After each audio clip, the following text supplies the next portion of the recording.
All right, I got one big turning point, and it's the Joey Aguilar pass to Chris Brazel that went off of his shoulder pad and was intercepted. I felt like that changed Tennessee's coaching philosophy to some extent, not drastically, but they were determined not to make it a football game at that point. So they relied on their running game, they relied on their defense, and Tennessee was plenty good enough to be able to do that.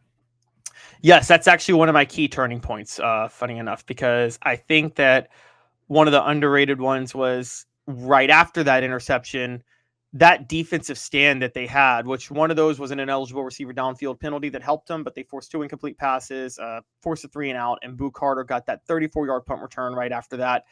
I agree with you. Everybody stiffened up at that point after that interception because they so desperately did not want to make it a game. And what really stood out to me, again, this is why I was, when the defense needed to come through and put it away, they came through and put it away.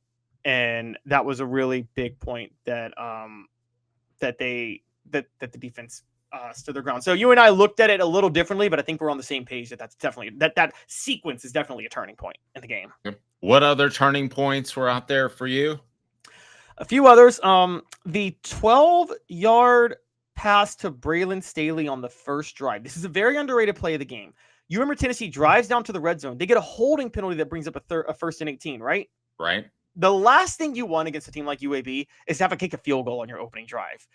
First and 18, you might actually think you have to settle for a field goal, but they get a 12-yard pass to Braylon Staley, which sets up the touchdown a couple plays later, I believe, to Chris Brazel. That was huge. That was very underrated in that moment. The next one, the play of the game to me, the 39-yard touchdown pass to Mike Matthews. That was just a beautiful deep ball, wasn't it? That he threw. No question about it. You're going to see more of those. Any other turning points on the day after Tennessee beats UAB 56-24? Yes, there actually was. And this is another underrated part. But there was another one where Tennessee, they went up 28-0. UAB scored to make it 28-7. Tennessee got the ball. Again, you want to keep this way well in hand so you can get your backups in the fourth quarter. But Tennessee was playing from way behind at one point. It was 1st and 25. And you're thinking, oh, they're going to have to punt to UAB. UAB's offense has gotten it going, could somewhat make it interesting.